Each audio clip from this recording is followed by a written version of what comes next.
People are the ones who change.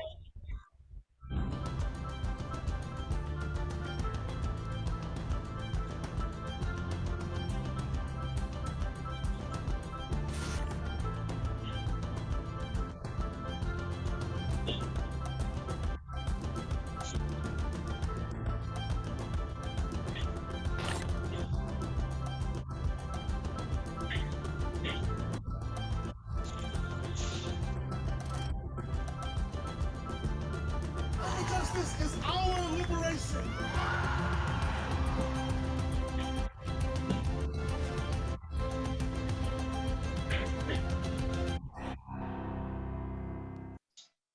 Welcome, everybody. I think there's still people coming into from the waiting room, so maybe we'll give it just a few more seconds. And while that's happening, I just want to welcome you all to the Pacific Talanoa on deep sea mining and why it's not the answer to the climate crisis. Firstly, I just really want to thank COP26 Coalition for the incredible work that's happened to bring 100 sessions like this together over the last couple of days. We have three tech team here from COP Coalition, and just to acknowledge that they're working in a voluntary capacity and they've done an incredible job over these days. So my name's Natalie Lowrey. I'm the communications coordinator for the Deep Sea Mining Campaign, and we've been advocating and campaigning against the deep sea mining industry since 2011.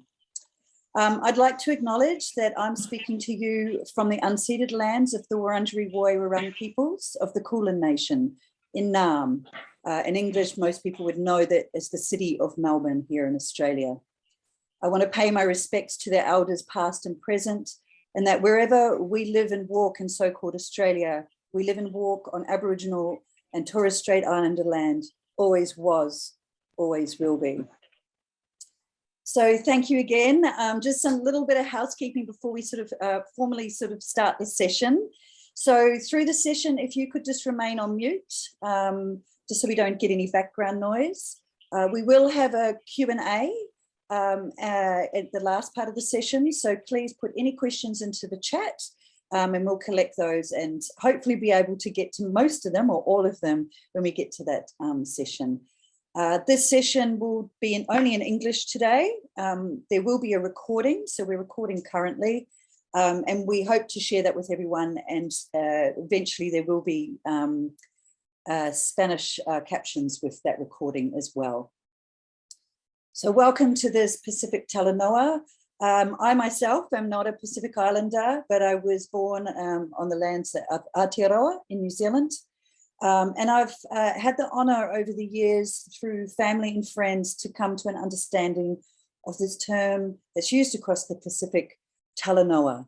And whilst it varies across the Pacific, Talanoa can be defined as an exchange or conversation between two or more people. It can be the telling of stories by one person to an audience who are mainly listeners, and it can be formal, and it also can be informal. But whatever form it takes, like today as we sit here from different countries across the globe holding a virtual space, Talanoa is an open space for people to say what they need to say. It is a space where we can be honest and not be judged, where there is trust, and we can build towards a consensus on certain issues that we face. So while this Talanoa why is this Talanoa happening? You know, why are we having a Talanoa on deep sea mining at the COP26 People Summit on Climate Justice? Well, today we'll hear from some inspiring speakers from across the Pacific who stand on the front lines of not only the climate crisis, but also against a new form of extractivism of their deep seas. And we're having this Talanoa because deep sea mining has not been raised at any COP, and certainly not in the formal space of COP26 in the past week. So before we start with our speakers, I thought I would just give you a very brief overview of, you know, what actually is deep sea mining. So what is this deep sea mining? There are people on this call I know who will know it very well, but there may be some of you here that have never heard of deep sea mining. So deep sea mining is usually defined as the realm below 200 meters. It's a world of extremes, and the deepest part is the Mariana Trench in the Pacific Ocean that reaches depths over 11,000 metres. Temperatures near the seabed in many places hover near 0 degrees Celsius. There is next to no light and there are many great pressures, but life thrives in the deep sea. It contains a vast array of ecosystems that researchers have barely begun to study, but it also contains vast quantities of metal-rich deposits that are being found in the areas of our deep seas. And this has got companies and countries very interested, and they've been developing technologies to try and exploit these mineral deposits. And speculative miners have focused on 3 types to exploit for what they are calling potential harvesting for the green transition. So the first type is in the abyssal plains, and they contain these metallic nodules that form over millions of years. And it says minerals precipitate around fish teeth, bones, or other small objects. These small lumps of kind of rock, like the size of a lump of coal, that are rich in nickel, cobalt, manganese, copper, and zinc. And this is what many of these speculative miners are desiring now for the green transition and the green economy. These regions, these abyssal plains, are some of the most remote ecosystems on the planet, but they're home to worms, crustaceans, sea cucumbers, starfish, sea urchins, and various forms of deep sea fish, as well as tiny sediment-dwelling creatures. Another type of mineral deposit is the metal-rich crust that covers seamounts, and they rise thousands of meters above these abyssal plains. These coatings are packed with high-value metals such as cobalt and platinum. And the seamount environment is dominated by corals and sponges, as well as tuna sharks, dolphins, and sea turtles. And then the third type of mineral deposit that these miners want to get their hands on is the mineral deposit of massive sulfides or hydrothermal vents, these underwater volcanoes. And they're rich in copper, lead, zinc, gold, and silver. These ores form around vents of superheated water that occur along volcanic ridges, known as the ring of fire running through ocean basins. And these hydrothermal vents, they support a huge amount of life as well. So we know that our oceans provide us with food, jobs, and well-being, and the ocean regulates our climate. But the health of our oceans is a major threat and in a serious decline because of climate change, overfishing, and pollution. With 99% of the deep ocean yet to be discovered, and where half the world's corals are found, and several million species are living there in the deep sea mining is a major threat to this biodiversity, and it will result in devastating impacts. So where is it happening? Well, currently there is no operating deep sea mine in the world.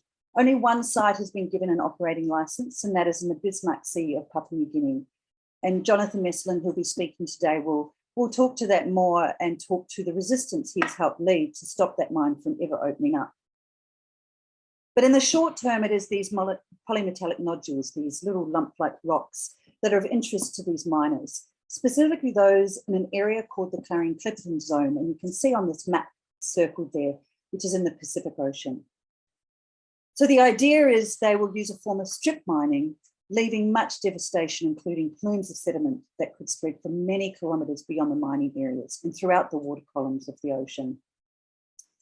And the one thing that the science is telling us is the impacts of mining the deep sea, if it goes ahead, would be extensive, severe, and last for generations, causing essentially irreversible species loss and ecosystem degradation, and it risks disturbing the world's largest carbon sink. Yet this new industry has been developing without any proper scrutiny or any social license. And there's an international organization called the International Seabed Authority, or the ISA, established under the International Convention of the Law of the Sea. It has been tasked to regulate any future mining activities and supposedly provides effective protection of the deep sea and recognises that deep sea is the common heritage of all humankind. Yet they've granted 31 deep sea mining exploration licenses in this Clarion-Clipperton Zone, known as the CCZ, amounting to an area of 1.3 million square kilometres. There is a rule in the law of the sea, if triggered, It says that mining can happen in as little as 2 years, whether there are regulations in place or not. Well, I'm sad to say that that was triggered in late June of this year, triggered by Nauru, which has partnered with one of the most aggressive of all deep sea miners, which you'll hear about today, called the Metals Company. So we have about 18 months to stop deep sea mining from happening. But as you'll hear today in this Talanoa, there is a movement and it is strong and is not only willing to fight deep sea mining, it has been fighting against it for many years. So we are prepared, but we really need you to join us. We really need the climate movement to join us in this fight against deep sea mining. So I will finish there and I will pass it on to our first speaker, Alanna Smith. And Alanna is from the Ipukarea Society in the Cook Islands. Alanna is a young Cook Islander who has an undergraduate degree in environmental management and masters in conservation biology. She spent 6 months in Hawaii studying and working as an intern alongside PhD students on deep sea ecosystems and their macrofauna critters. And she's been working for the past 6 years with the Ipukarea Society based in the Cook Islands. And they work across a range of different environmental issues, raising awareness, including deep sea mining. So over to you, Alanna, and I know that you'll be sharing your screen for a presentation. Thank you, Nat, and kia ora, I hope everyone can hear me. Nat, all is good? All is good. Perfect, okay. So yeah, thank you, Nat, for the brief overview on what deep sea mining is and the different environments that mining can take place. Since I'm Cook Islands, I'll be doing my presentation based on the abyssal plains environment. This is at a depth of around 4,000 to 6,000 meters, and the target mineral is manganese nodules. So let me just, there we go, okay. I've put a PowerPoint presentation together, and these have slides of photos of our recent ocean health awareness raising program that was delivered to all our islands across the Cook Islands. A key part of this voyage was to deliver information on what the potential environmental impacts of deep sea mining were, an area that we believe was not properly discussed across our island communities. So I'll talk more about this project throughout the presentation, but enjoy the photos along the way. All right, first things first, for those of you who don't know anything about the Cook Islands, we are located in the South Pacific Ocean. We are made up of 15 small islands that are spread across an EEZ that spans 2 million square kilometres. 99.99% of that space is made up of ocean. So you could say we are predominantly a blue nation. The Cook Islands for some time has been of interest when it comes to deep sea mining, as it holds vast amounts of manganese nodules within its national waters. Since this resources, the Cook Islands has established their own Seabed Minerals Act in 2009, with a new act passed in 2019. Over the past year, interested mining companies have had the opportunity to apply for exploration licenses to conduct work in our waters. And just hot off the press news, 3 mining companies were announced just yesterday and are being considered for exploration licenses. So if anyone was interested into looking into who those companies are, this information can be easily accessed through the Cook Islands Seabed Minerals Authority webpage through Google. Okay, now when thinking about research and how much research has been done in the Cook Islands, we have had very little, particularly in the abyssal plains environment. This is one reason why our government is pushing for the exploration phase to collect this much needed data. But at the same time, this also raises concerns as to how honest the collected data will be, as it is the mining companies who are out there obtaining this information. These corporations are investing a lot of money into these exploration licenses with the agenda of wanting to mine. So how can we be assured that the data is not biased? Who has the money to go to these depths to make sure miners are following the rules? These questions reinforce the importance of independent research needed alongside exploration licenses to assure that there is no conflict of interest when data is collected, particularly in the case of the Cook Islands. So with this momentum of seabed mining starting to pick up pace in the Cook Islands, questions around whether enough time has been put into public consultations to really understand what the industry is all about is questionable. Are communities aware of the good and the bad to seabed mining? Are our communities able to comprehend or understand the risks? And do the people give their consent to supporting this commercial activity based on what limited information has been made available to them? To provide a balanced view towards the topic of seabed mining here in the Cook Islands, over this year, the Ipukarea Society, along with local NGO Kōrero o Te Oro, have sailed to all our islands via our traditional waka Marumaru Atua, our symbol for sustainable transportation, to present to communities on ocean health awareness, to which seabed mining was discussed. So all these photos that you're currently seeing right now is some of the activity that went on in this voyage. The potential impacts that may come from the industry was discussed, as well as our key points being that we must not rush into this. These nodules are not going anywhere, and we need more time to better understand our deep sea environment, how it operates, the cumulative impacts of deep sea mining, as well as build on our local capacity, both in knowledge of the industry, as well as the necessary skills required within relevant seabed mining areas. Both local schools and the wider community received the ocean health presentation. Feedback from these presentations were positive, with majority supporting our perspectives to take time and not rush into making deals with multi-billion-dollar companies. Those support government's push for deep sea mining.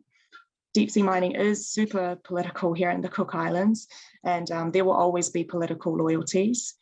And lastly, there was feedback from a small group of people that felt they were confused by the information presented by the NGOs, as initial presentations delivered by government were not balanced by not covering in depth the potential risks that need to be considered. So currently on ground here in the Cook Islands, our society is starting to hear new messages being spread throughout our local community, messaging that suggests deep sea mining is the solution to combating climate crisis by providing the minerals that we need to support the transition to green technology, a greenwashing technique that I'm sure Claire will talk more about. We all know that technology is constantly improving and using alternative metals that are less riskier and more accessible.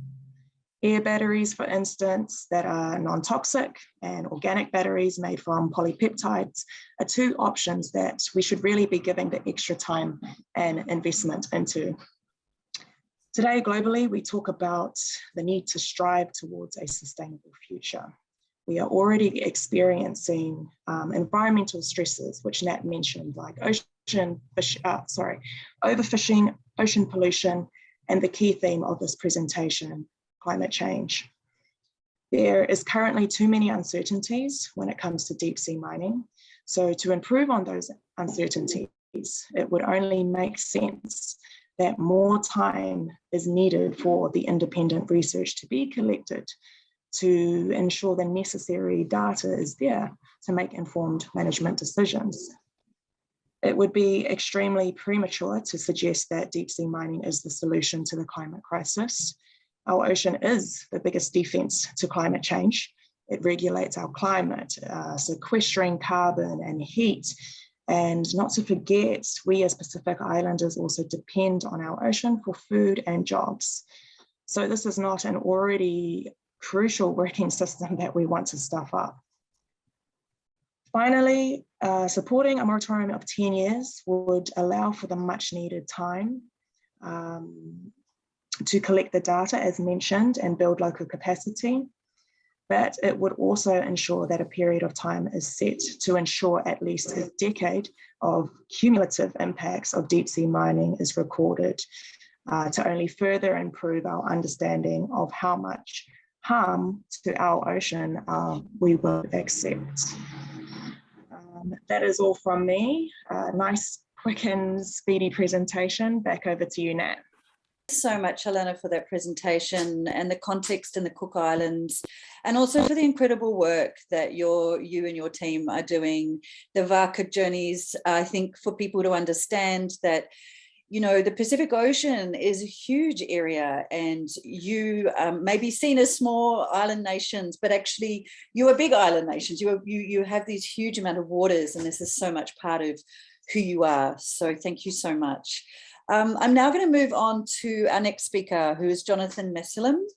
Jonathan's the coordinator of the Alliance of Saltwater Warriors and founder and director of the West Coast Development Foundation in New Ireland, Papua New Guinea. I've had the great honour of working with Jonathan over the past decade, and I know that he has been a fierce campaigner, not just on the issue of experimental deep sea mining in the waters of Papua New Guinea, but also on climate change and logging issues on his province in New Ireland province, but also in Papua New Guinea. He's one of the co-founders of the Alliance of Saltwater Warriors that have fiercely stood up against this industry over the last 5 years. So Jonathan, I'm going to hand over to you with, I guess, just a leading question. I mean, who are the Alliance of Saltwater Warriors, and why have you been so opposed to deep sea mining in Papua New Guinea? And how have you been resisting?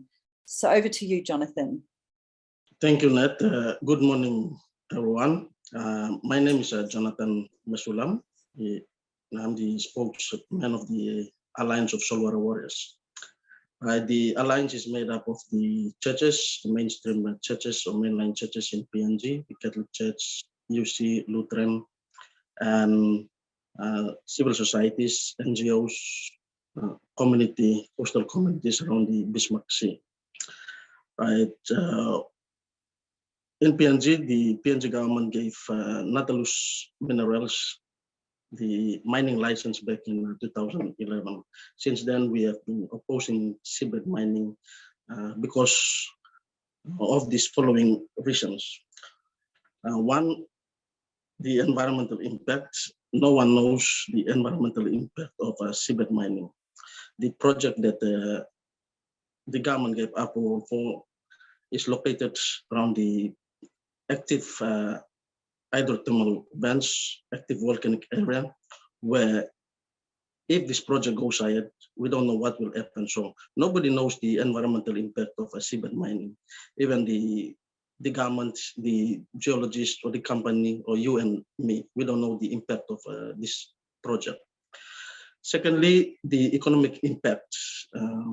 Most Pacific countries depend entirely on fisheries. So fish supports our national economy as well as the local economy. So if this project goes ahead, then it's going to have an impact on the economy, the national economy and the local economy, where subsistence farmers or fishermen goes out, fish, and gain a bit of income to support their livelihood. So that is one of the concerns that we have raised to oppose this project. Secondly, there is no legislative framework on seabed mining. We only have onshore mining act, but we don't have offshore mining act. So there is no legislative framework to regulate seabed mining operation in PNG. So that is one of the reasons why we have been opposing seabed mining. And fourthly, the social and cultural impact it has on our cultural or traditional way of life. From our area in New Ireland, the Mandak and Barak communities, we are connected to the sea. We have this unique culture, this subcultural culture. So if seabed mining operates, then it is a threat to our culture. What will we tell our future generation that we have once have this subcultural culture? So because of these reasons, we have been opposing seabed mining. Now that the issue of climate change is becoming more severe, Pacific communities, coastal communities, are already feeling the impact of climate change. The coastal island is sinking. People are now looking for place to migrate to because of the impact of climate change. So seabed mining is another additional burden to the Pacific Island communities. All right. For me, we are now discussing this issue on climate change, and this is the 26th meet of a COP, right? What are some of the achievements so far on the issue of climate change? Well, while we are discussing these issues at the international level, we should be reminded that there are communities out there in the Pacific that are facing the impact of climate change. Some people right now, as we are discussing, they are angry because there is no food. So what are we doing to contribute to support these communities? I see that we are drive into gaining resources from these poor people and causing them to suffer more, not only from the impact of industrial activities, but the current impact of climate change. So for me, the most appropriate action, as we said under the UN Sustainable Development Goal, goal number 13, talk about climate action, the most appropriate would be for PNG government and the Pacific Island government is for them to cancel the exploration or mining license within their waters. Today, we are discussing climate crisis. In the near future, we'll be having the issue of climate disaster. So are we prepared for this? The ocean has been the home for many generations, and it is very important that we protect the homes that have been supporting the Pacific Islanders for the last 30, 40,000 years. So with that, I would challenge everyone that it is now time for us to act.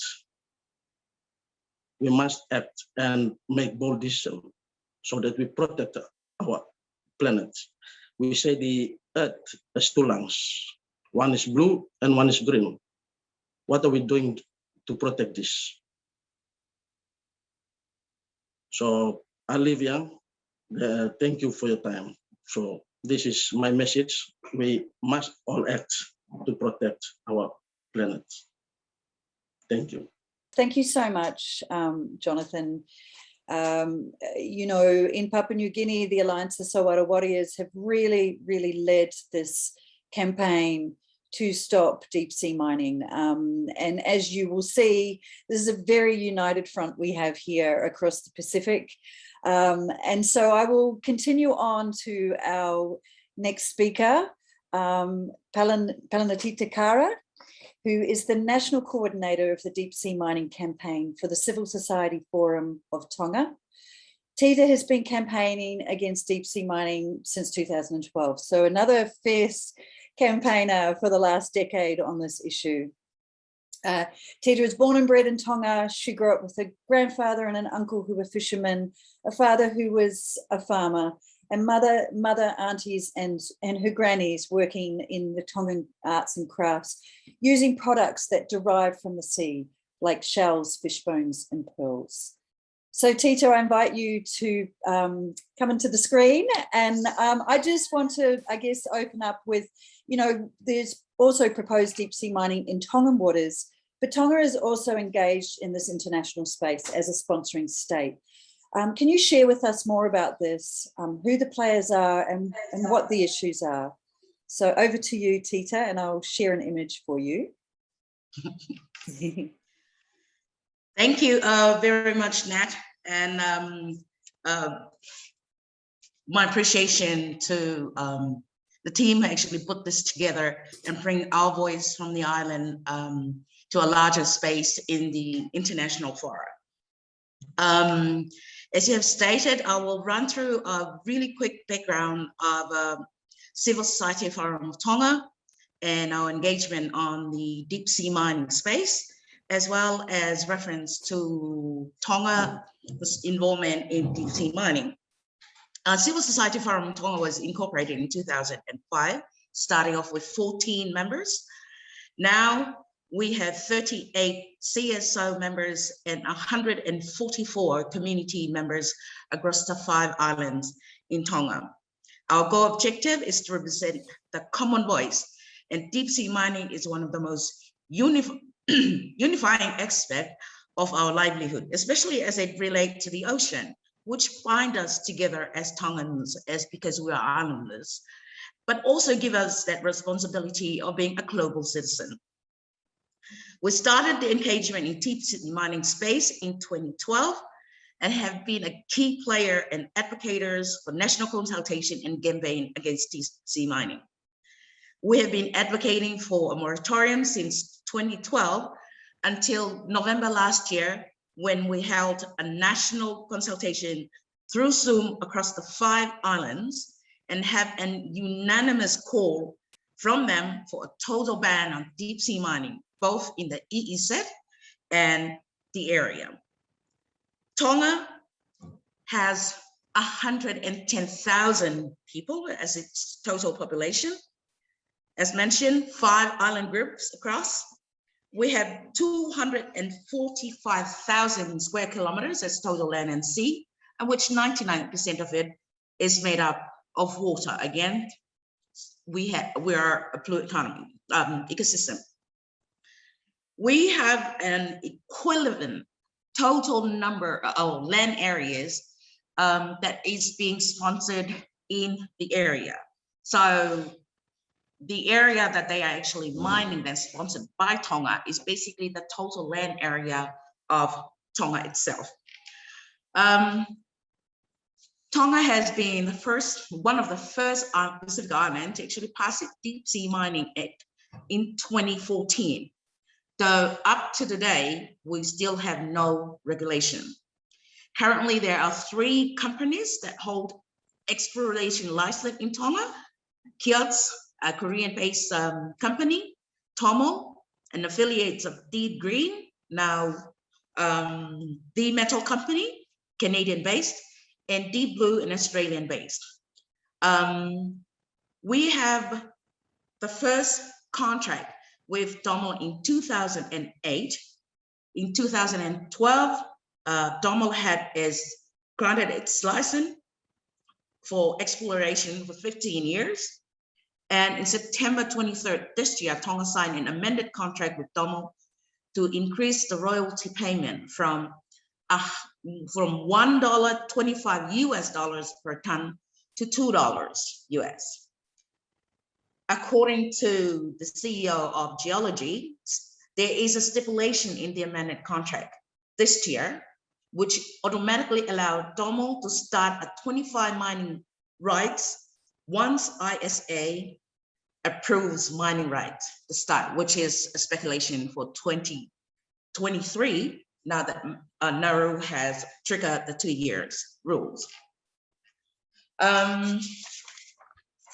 Back to the question. There's deep sea mining that Tonga has been involved in the exploration, both in our EEZ and in the area. Who are the players and what are the issues? So I've split the players into 4 main players, which is basically the contractors. The 3 I have mentioned before, having license in our EEZ, and only 1 in the area, which is the metal company. The second player is the government of Tonga, which is mandated to regulate deep sea mining international space and within our EEZ.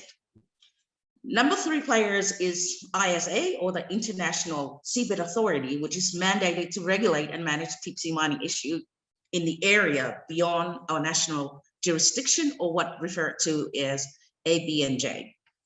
And lastly, the 4th player is the Tonga Nationals, or the mankind, as often referred to as having total right to resources beyond the ABNJ.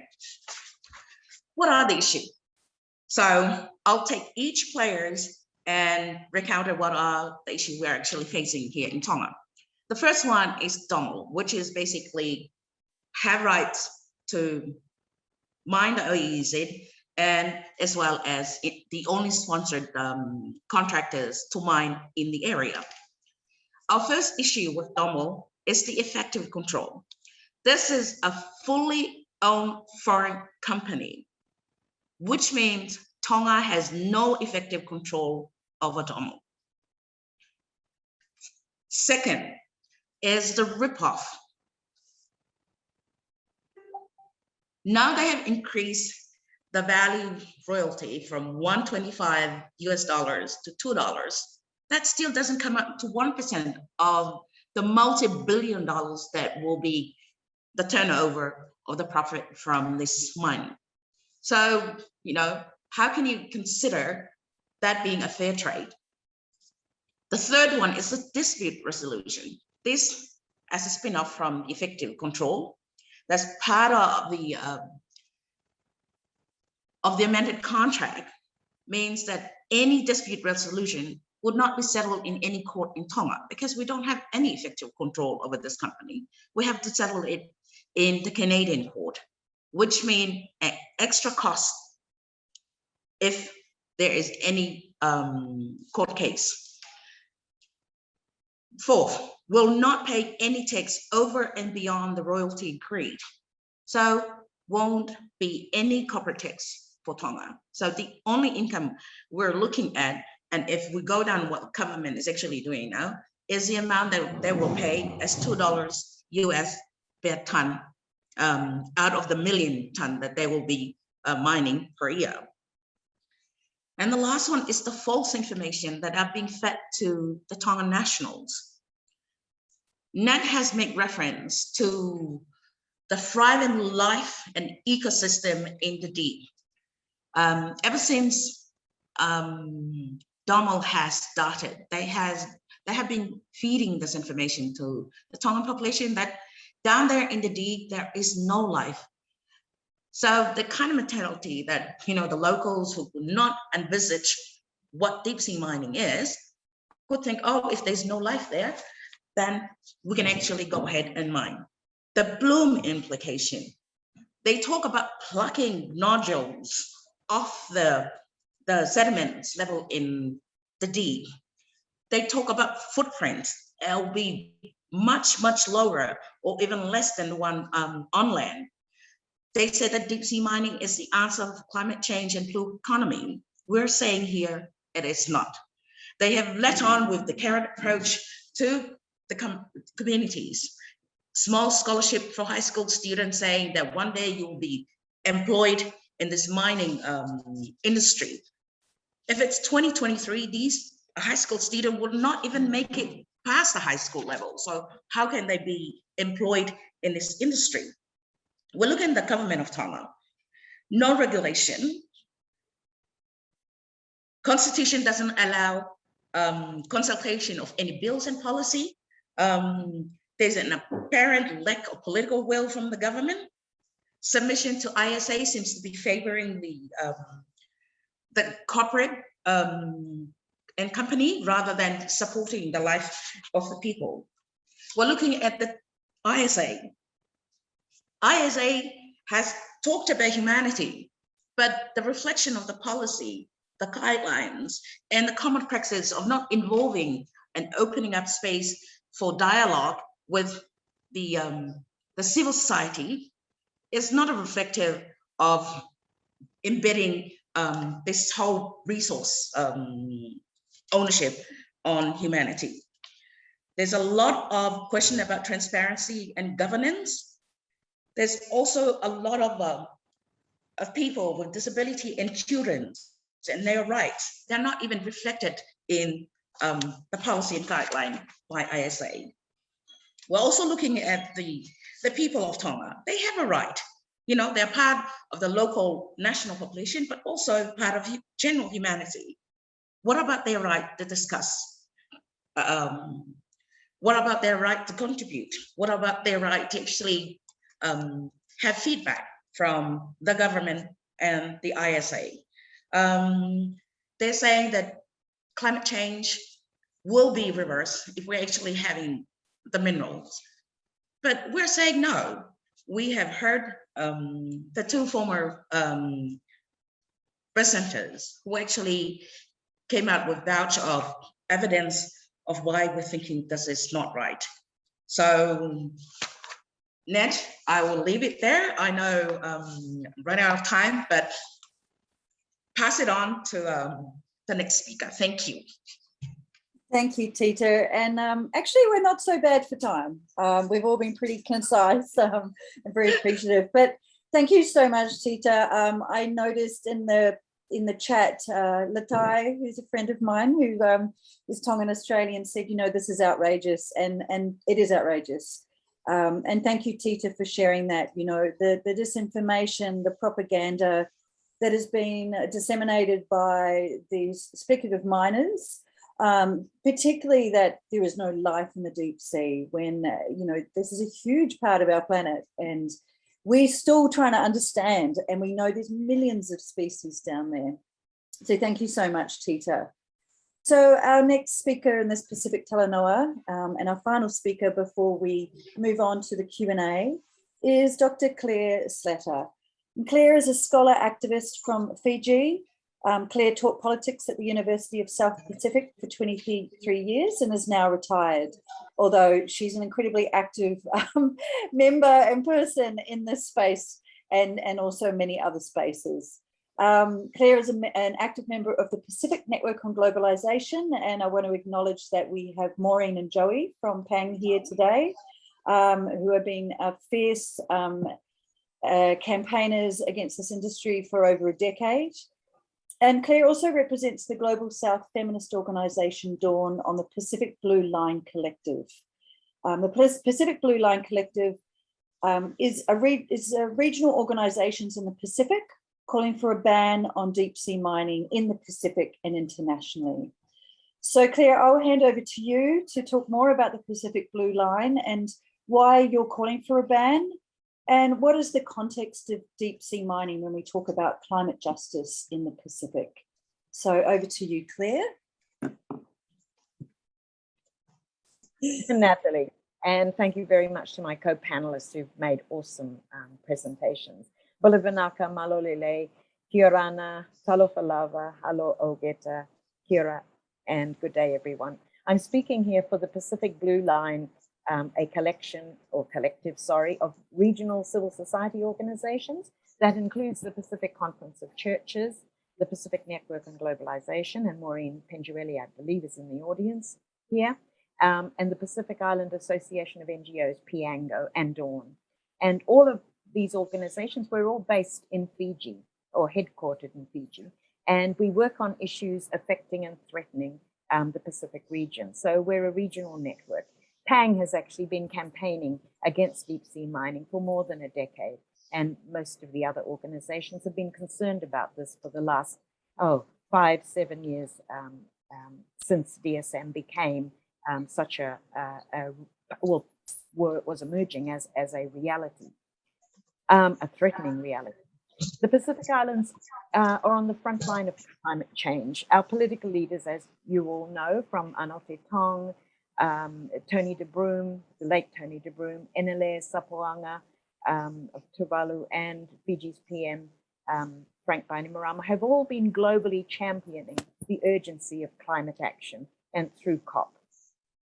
However, seabed mining is an issue on which Pacific Island states are presently divided. As you've heard, the reason is that two Pacific Island states have demonstrated interest in exploring minerals in their EEZs with a view to mining. One of them, Papua New Guinea, as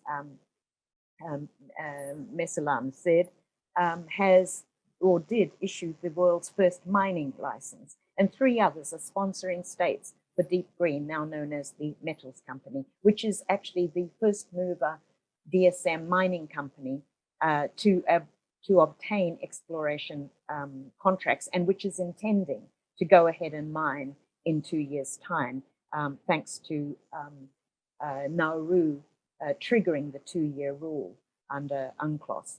The Metals Company plans to commence mining in the deep seabed in the area beyond national jurisdictions, known as the Clarion-Clipperton Zone, or CCZ, as early as 2023. Deep sea mining has never been on the COP agenda, and it needs to be, as it's an urgent climate issue. It poses the gravest threat, the gravest new threat to the climate system. And yet there's a deafening silence in COP26 about DSM. It's absolutely essential that climate activists, climate warriors at COP26 and afterwards push back against the mining company, Deep Green. I'll call it the metals company because that's what it's known as now, which has been posing as a climate savior. That's right, this company has appropriated the banner of genuine climate activists who have been tirelessly campaigning for decades for states to commit to reducing their carbon emissions to 1.5 degrees to save the planet. Deep Green claims that, the metals company claims that mining the deep seabed in the CCZ is essential for a global transition away from fossil fuels. It claims that deep sea mining is the solution to the climate crisis. This is next level greenwashing. And like the proverbial wolf in sheep's clothing, the metals company is a profit-hungry mining company in environmentalists' clothing. Deep Green, or the metals company, claims that it can safely mine the deep seabed for the polymetallic nodules, which contain the base metals that it says are needed for batteries to power electric vehicles, windmills, cell phones, etc. And it argues that the company will undertake deep sea mining only for a limited period. But this limited period actually is 30 years. And it argues just until there is sufficient amounts of the metals that are needed to enable recycling and the creation of a circular economy. But here's the thing. Deep sea mining will be the worst, the most dangerous and destructive of all extractive industries for the oceans and ocean systems, for our climate system, for thousands of species living in the deep sea and in seabed habitats, most of which we have yet to discover. And it will be the most devastating for the people in our region whose livelihoods, food security, way of life, and very identity are intimately connected to the ocean. As immortalized in the words of the late Professor Epeli Hauofa, we are the sea, we are the ocean. Deep sea mining will cause sediment plumes, both in the process of extracting the nodules by digging into the seabed and conveying them to the receiving ship 4,000 meters above, and in the process of discharging waste materials back down to the seabed. These sediment plumes will not only choke marine life in deep ocean and seafloor habitats, they will be carried by vertical and horizontal ocean currents, many hundreds and possibly thousands of kilometers away, and from the deep ocean upwards to the midwater column and beyond. They may eventually reach our shores in Kiribati and Hawaii, probably most certainly earlier, where they will impact on our fish and other living resources, threatening our food supplies, our livelihoods, our way of life. You can see that actually this is a very important fight for people in the Pacific. But globally, the oceans are really important, and we need to understand the importance of oceans and of ocean systems to our planet. Oceans cover 70% of the Earth's surface, making Earth a blue planet, and oceans are the Earth's largest habitat. They supply half of the planet's oxygen and absorb 30% of carbon dioxide from the atmosphere. They are the planet's largest carbon sink, more vital to moderating our climate than forests. And speakers before me on this panel have pointed out the importance of the ocean. Life forms in hydrothermal vents and methane seeps also consume 90% of the methane released through natural seafloor processes, preventing it from entering the atmosphere where it would be more potent than carbon dioxide. Oceans are already under threat. The rise of greenhouse gases is already warming them and making them more acidic. DSM will disturb the ocean's life-giving function in storing carbon and regulating global climate. It's as bad as bottom trawling in that it can cause the release of stored carbon, and this would accelerate global warming and possibly trigger a climatic emergency. So DSM is not and can never be an answer to the climate crisis. By interfering with ocean systems, it poses a clear and present danger to the Earth's already destabilized climate system. It's time for climate activists everywhere to call out Deep Green, the metals company, to reject the idea that deep sea mining can be a solution for the climate crisis. It's time to say to Deep Green, the metals company, no, not in our name. You are not a climate champion. You're not a climate warrior. You do not care about either the climate or the ocean. You are simply seeking to get rich by plundering another region of our precious planet. In the Pacific, activists like ourselves in the Blue Line campaign, Pacific Blue Line campaign, we will not let the metal company fool us into believing that mining the deep seabed is essential to solve the climate crisis and save the planet, because that is a lie. The campaign, the fight against deep sea mining, is an urgent one, and it is part of the fight for climate justice. If we do not build up sufficient force to ban it, deep sea mining may well commence in less than 2 years, 19 months from now, in 2023. And once the door has been opened by Deep Green, the metals company, we will not be able to close it. There are several other mining companies waiting in the wings to join the planned 24/7, 30-year assault on the deep seabed in the Pacific Ocean. We urge you to act now. More than 200 organizations in the Pacific and internationally have already endorsed the Pacific Blue Line statement for a ban on deep sea mining, and more than 3,200 individuals have signed our petition. We are calling for more support. And ours is not the only regional international campaign against deep sea mining. As you know, the Deep Sea Mining Conservation Campaign, which comprises 90 groups, has been campaigning since 2011. WWF and the BMW Group have been campaigning for a moratorium on deep sea mining on the basis of their concerns about the risks that deep sea mining poses to ocean health. Samsung, Google, the Volvo Group, Philips, and most recently Microsoft have joined their voices. Greenpeace and other conservation organizations are also strongly campaigning against deep sea mining and actually have sent a vessel out to the CCZ to observe what the metals company is doing there. And in the Pacific, as you've heard, we have strong and extremely active national level campaigns in the Ipukarea Society, the Solwara Warriors, and the Civil Society Forum of Tonga. And the Civil Society Forum of Tonga has actually been campaigning not just in Tonga and addressing the question of potential mining occurring in the EEZ of Tonga, but also addressing the plans to mine in the area of the deep sea, which is governed by the International Seabed Authority. So there's a growing movement within the Pacific and internationally, and we call out to you to please join us. This is the biggest challenge facing COP26, the climate justice movement, and facing the climate justice movement, because the pressure is on ISA, as we've heard. The pressure is on ISA member states to adopt mining regulations to enable the metals company through its wholly owned subsidiary, NORI, Nauru Offshore, what is it?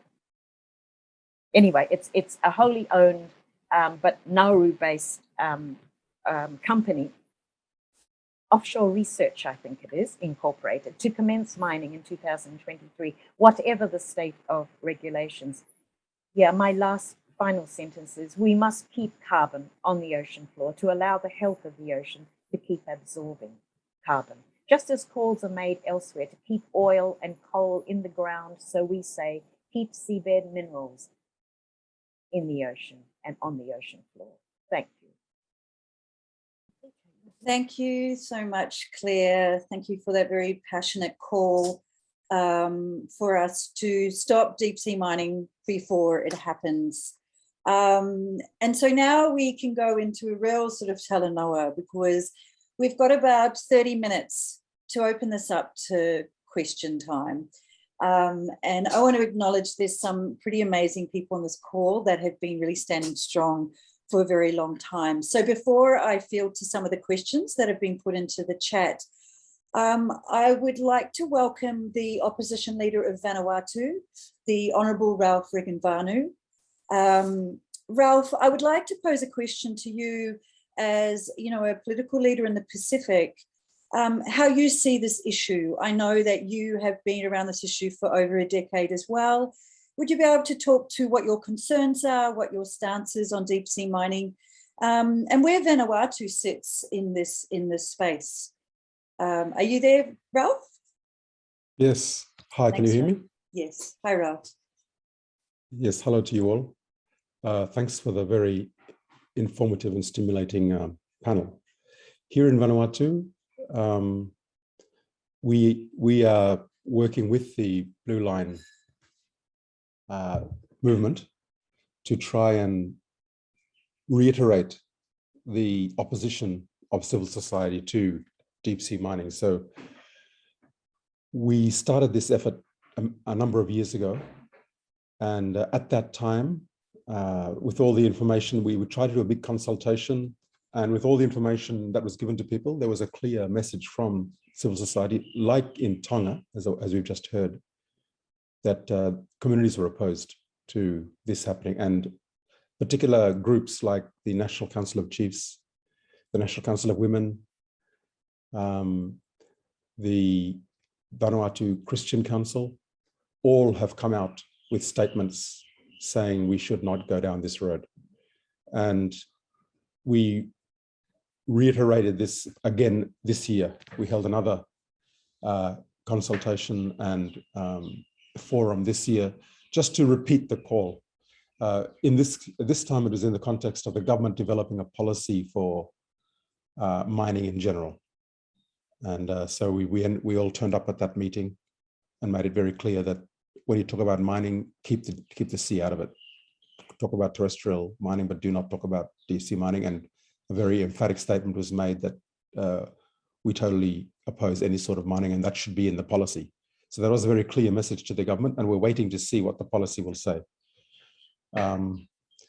So we will continue to maintain the pressure, but what's important is that the other Pacific Island countries, we have to work together. We have some countries that have come out very clearly, like Fiji and Vanuatu, saying, you know, we're not interested in deep sea mining, but of course there are other countries that are leading the charge. And I think it's very important a regional approach be developed.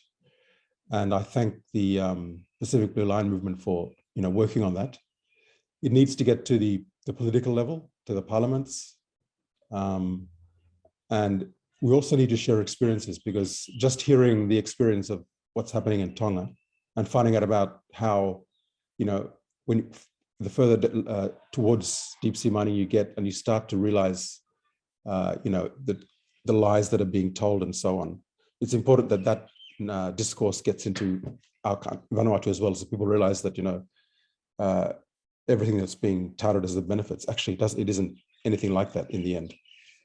So you're just not talking about, you know, the principle and the environmental reasons and so on, but you're actually talking about hard facts that you've learned from other countries like Papua New Guinea and Tonga. So we're very interested in seeing those real life experiences shared so that we can include them in our narrative that we're talking about in Vanuatu. Thank you. Thank you so much, Ralph, and thank you for always just standing so strong on this issue for so long.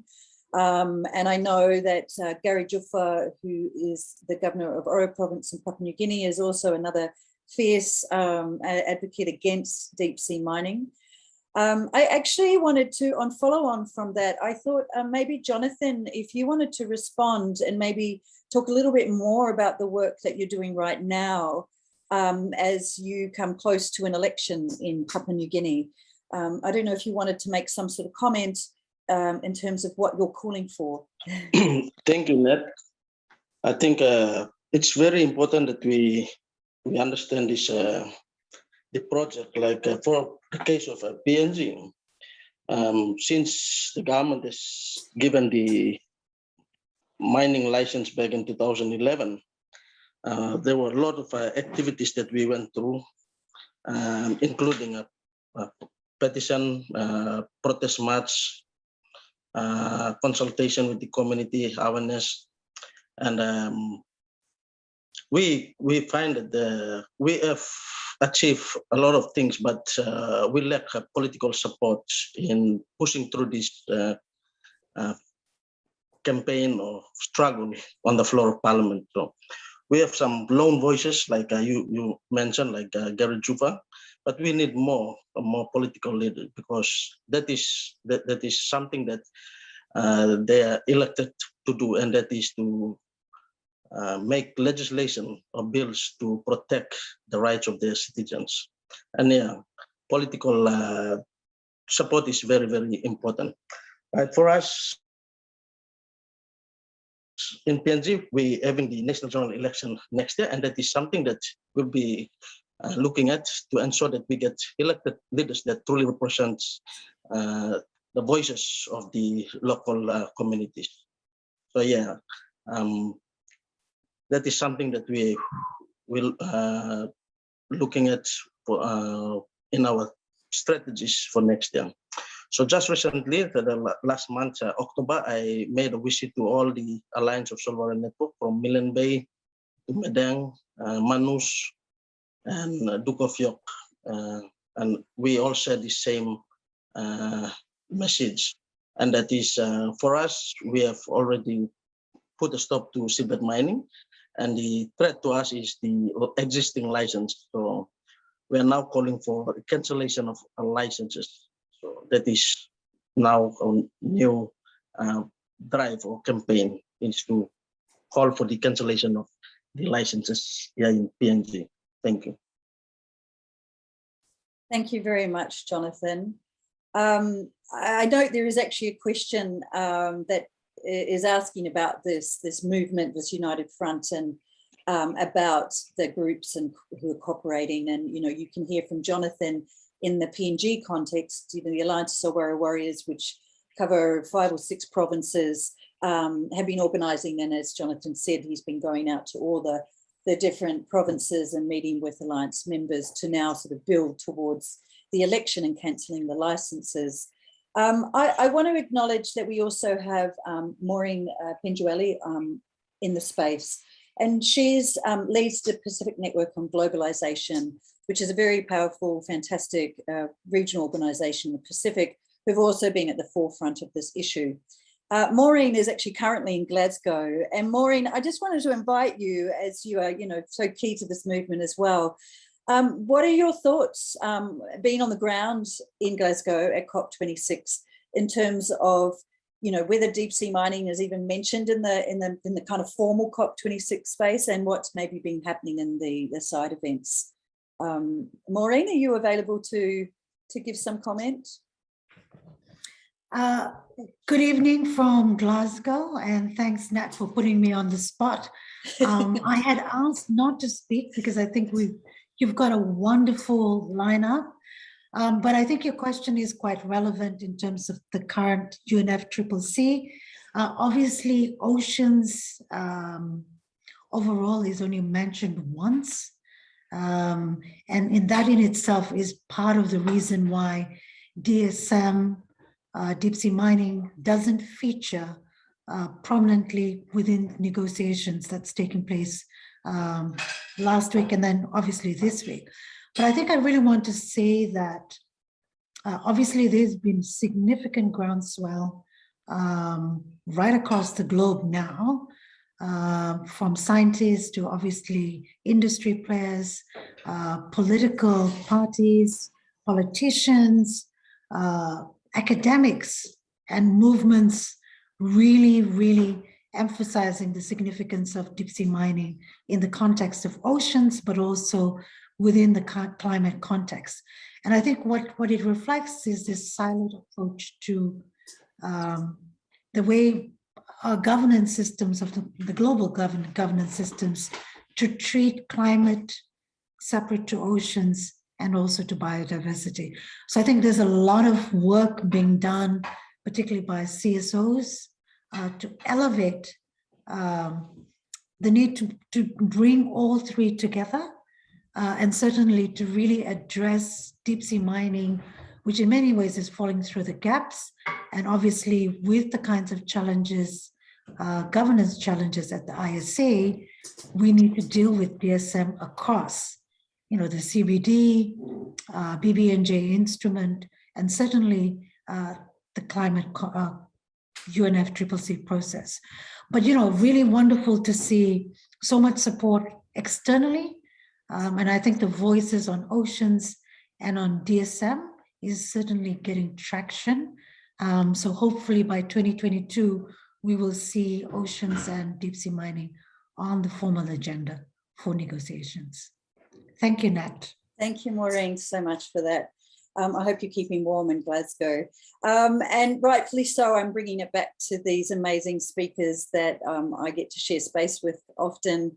And the first question I have here actually is back to you, Tita, about the lack of transparency of the contracts, the liabilities that may accrue to Tonga, despite the fact they have no control over TOML.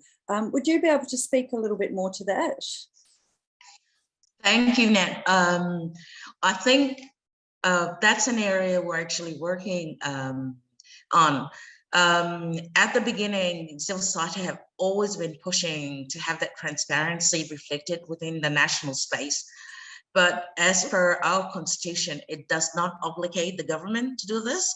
So it becomes the normal excuse every time we're asking, why certain bills or policy has been passed without consultation with the public. And it's always on a rush, we're not obligated to.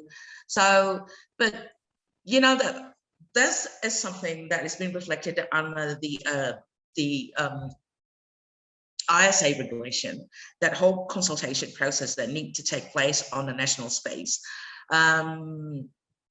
But it's not in Tonga, so we push for this one. And there's also reflected in the past couple of weeks, I've been trying to secure times with candidates who will be going to for the election on the 18th of this month, trying to secure a space with them to actually talk about deep sea mining. And the normal response is, oh, I don't know much. I just know a little bit. So there is a lack of confidence to actually speak on open space because it's not something that they actually spend time on. And to them, it's not a political, it's not a campaign issue or election issue. So it kind of like fall through the crack. Even a conversation with the PM, and understood that he said he has yet to fully grasp the whole aspect of deep sea mining. And we thought that, people in leadership will at least take some time to actually read around this background, but they're not. It reflects their lack of care on their, responsibility when the amended contract was actually signed in September without people knowing about it. And if I did not call the CEO for geology to have a regular program with him, I would not know, and the people would not know. So, but that's something that we need to actually work on the national space, to have that opportunity and that space for people to actually be consulted. And to know what is actually going on, because it becoming, a normal excuse for people in leadership role to just decide without actually caring that we have been, on the public space, calling for a moratorium in the past couple of years, and again, the total ban. So that is the first one. And I think it's more,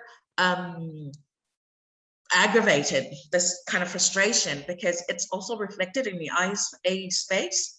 We have been, when Nautilus actually went belly up, chapter 11 in 2019, and Deep Green kind of took over, We were writing to ISA to ask whether they had been informed, because there's a 6 months, duration of time that they would be informed that there's a change of ownership.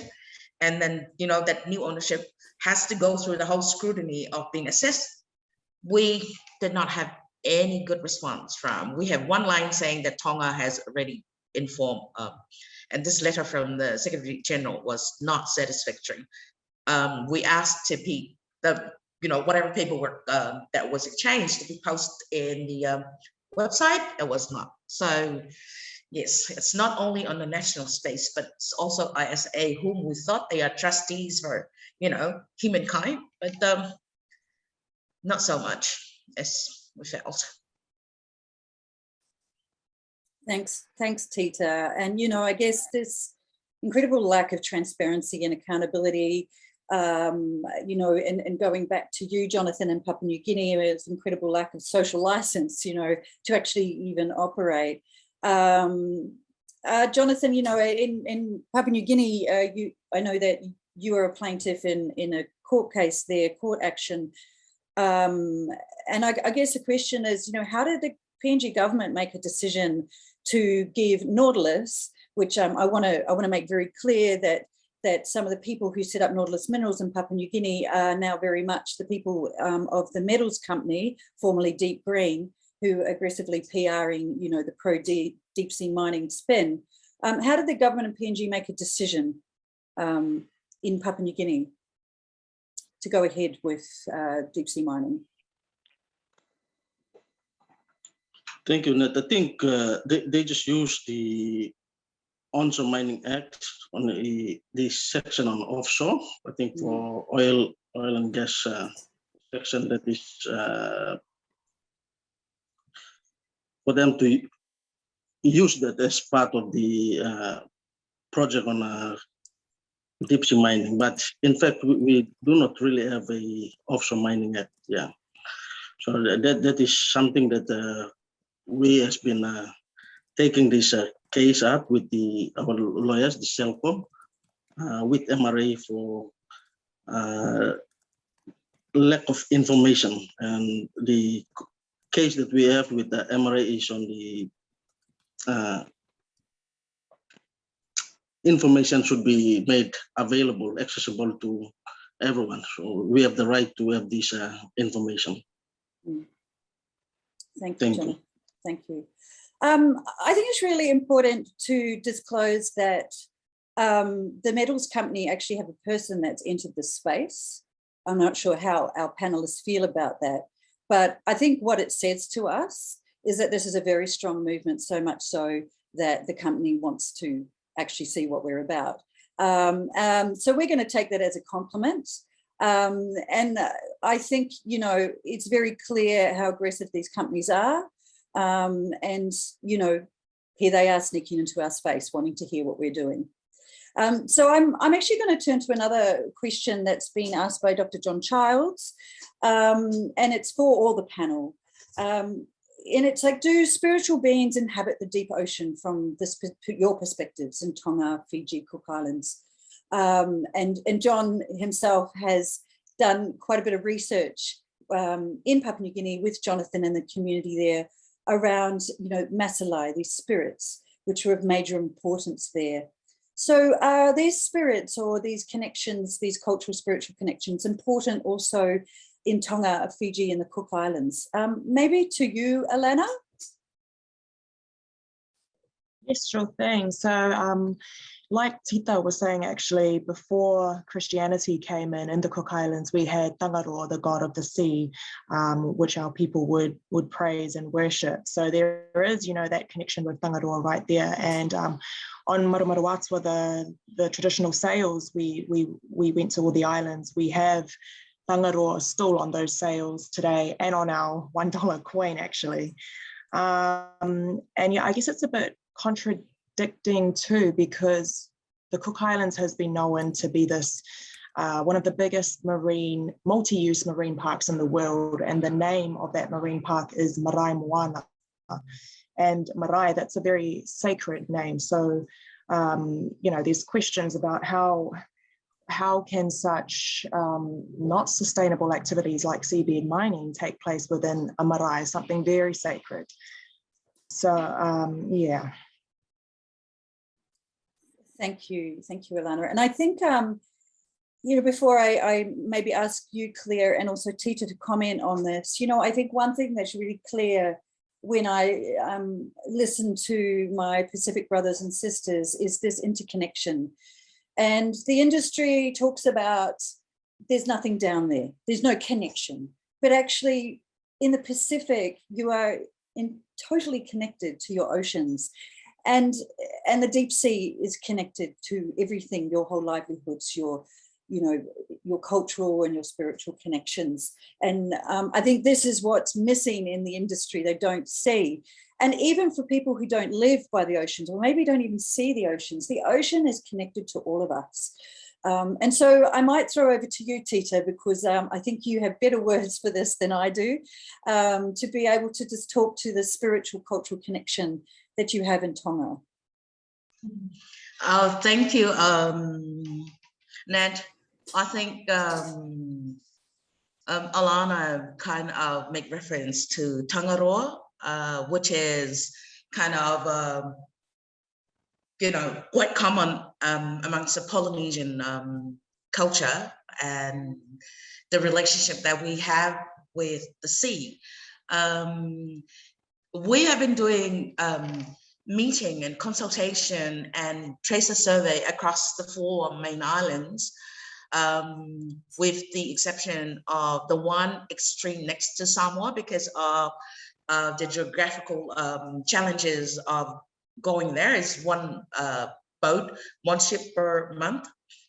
So what I have asked some of these people, and the reference back from them is, the sea is not dead. It's a living thing. It moves, it breathes, it produces, it has life. Contractors and business makers and profiteers will see it as, an empty space with certain resources to be harvested. But we grew up knowing that it's a living thing. It has souls.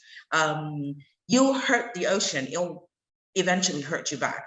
You pollute the ocean, you heat it up with too much carbon dioxide, it will hurt you back, because we depend on the ocean.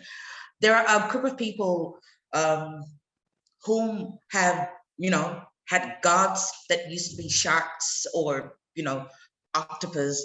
And there are certain island groups that actually pride themselves on being able to be at the sea at any time, no matter there's a storm, a cyclone, because they have been blessed as voyagers, and part of their gods has blessed them with the ability to go anywhere without being affected or get in trouble. There's certain islands that they can actually practice certain rites to call certain type of fish that only comes to that island. So these are stories that have been collected from people who still pride themselves in having that kind of gifts that were given to them. So we grew up with that, and that kind of value. I know that, people are getting into technology and, fast food and easy life. And you can see some of the generation changing their attitude toward the ocean, but majority, and especially now with the COVID-19 pandemic, people are returning home. They are going back to the sea and to their agricultural space where, it's like going back to the beginning and start reappreciating things that they kind of lost sight of. So yes, that's the kind of relationship that we have. It's a living thing. It has a soul. Thank you, Tita. So beautifully said. It has a soul. Claire, I don't know if you wanted to add any comments to this question yourself. I don't think I need to after hearing Tita, because that was beautifully put. And I think that there's a general across the Pacific, you know, not just respect, but recognition of a connection with the ocean, which actually is spiritual, you know, and this is a kind of long-standing historical thing. I mean, in Fiji, yes, the shark god is, you know, one such example of associating as a deity with one of the creatures of the sea or a form of marine life. But generally, there's an extremely close spiritual connection, and people, you know, pray for, a safe voyage. I mean, it's connected with the, centuries of navigating across the big ocean and being brave enough and courageous enough to do that, you know, largely because actually of, you know, feeling like the spirits are guiding you and taking care of you, as well as, of course, the traditional navigational knowledge, which is really quite awesome. Yeah, thank you. Thanks, Claire. We're coming kind of close to the end of this, but I wanted to just open up to the panel if there was any final comments that you would like to finish off with. Jonathan, is there any final comments from you? Or Claire or Alanna? Yeah, I think I had just a final comment. I saw one question in the chat: how can Cook Islanders in New Zealand take a stand? And I think the best thing at the moment is just purely to stay informed of what's going on back at home. And you can do that by following our Ipukarea Society Facebook page, and of course the Seabed Minerals Authority page as well, just to know what updated announcements are going on. As mentioned, those exploration licenses, those that are interested, mining companies that are interested, the public can now make submissions. So you can have a look at their applications and make submissions on those. Staying informed, that would be the key message from me to all our cookies all over the world. Me taki. Thank you, Alanna. Any last words from you, Tita? I think, Nat, my last statement would be, it doesn't matter where you are in the world. The ocean is the umbilical cord that connects you and me. We might be local resident, but we are a global citizen. So be mindful of what you do, because it might not arrive at your shore today, but it will certainly in the future. And the sad thing is, you might not be there, but it will be your children and your grandchildren. You know, we're all resting on one stick. And if you are doing the sowing, you know, we'll all fall down together. Thank you. Thank you, Tita. And any last words from you, Jonathan, before I hand over the closing words from Claire? I think from me, my message is the sea has been our home, and we must all stand in unity, in solidarity, to protect our common home, and that is very, very important. Thank you, Jonathan. The word there, solidarity, and that is something we must have in these very trying times. So I want to thank everyone. I'm going to now, and just actually one little housekeeping. We have recorded this session. If you didn't register through the Deep Sea Mining campaign, you can just private chat me or put your email in the chat and I'll add you to the list, because we'll send some post-session communications with the recording.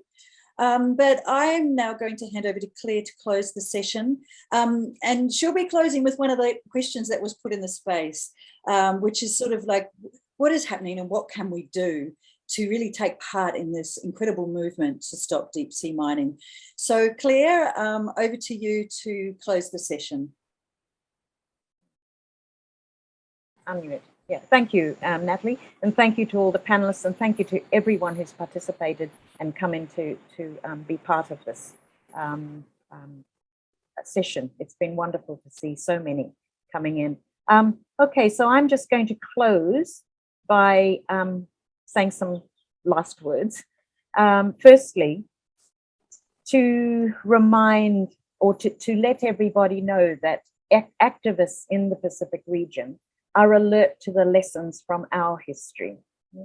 Pacific or oceanic people have been in this or in a similar situation before. Under colonization, some of us were misled into believing that the testing of nuclear weapons on our atolls was necessary for the good of mankind and to end all wars. We were misled into believing that, and this was a lie, we were misled into allowing our islands to be used for the testing of or proving of nuclear weapons. We were also falsely assured that those tests would be clean and they'd be safe. Yeah? The argumentation is very similar.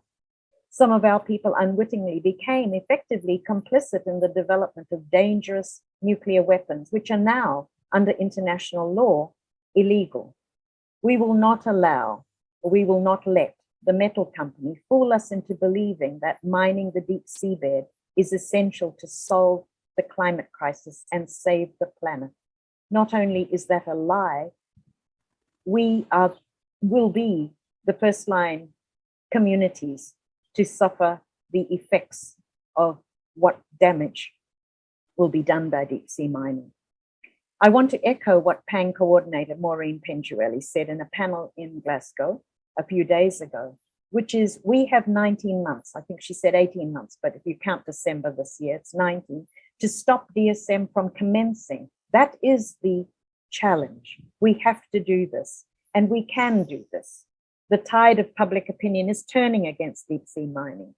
Proof of this was evident in the recent vote in favor of a moratorium on DSM at the IUCN, the International Union for the Conservation of Nature, World Conservation Congress.